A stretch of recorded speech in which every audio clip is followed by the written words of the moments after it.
Hi friends, இன்றைக்கி இப்படி போணுச்சுட்டு பார்க்கலாமா?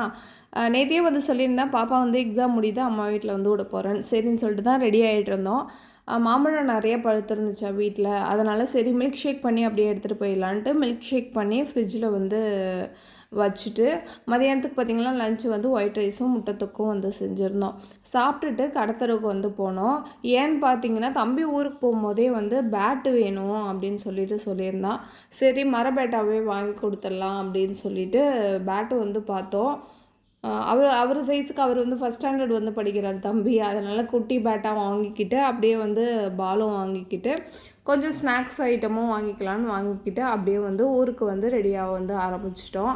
ஆல்ரெடி எல்லாமே துணியெல்லாம் வந்து எடுத்து வச்சுட்டேன், ட்ரெஸ் எல்லாம் அப்படியே செஞ்ச மில்க் ஷேக்கு வாங்கின ஸ்நாக்ஸு எல்லாத்தையும் எடுத்துகிட்டு ஊருக்கு வந்து கிளம்பிட்டோம். இதான் பார்த்திங்கன்னா மில்க் ஷேக்கு.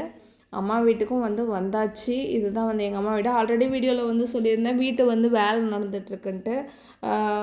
முக்கால்வாசி வேலை முடிஞ்சுட்டு இன்னும் கொஞ்சம் வேலை மட்டும்தான் இருக்குது. முன்னாடி வந்து நார்மலான சிமெண்ட் தர, இப்போ வந்து டைல்ஸ் வந்து போட்டிருக்காங்க.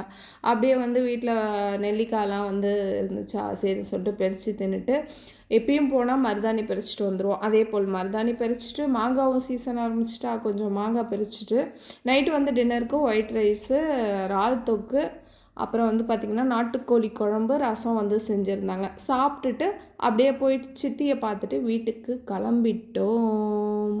Thank you, bye friends.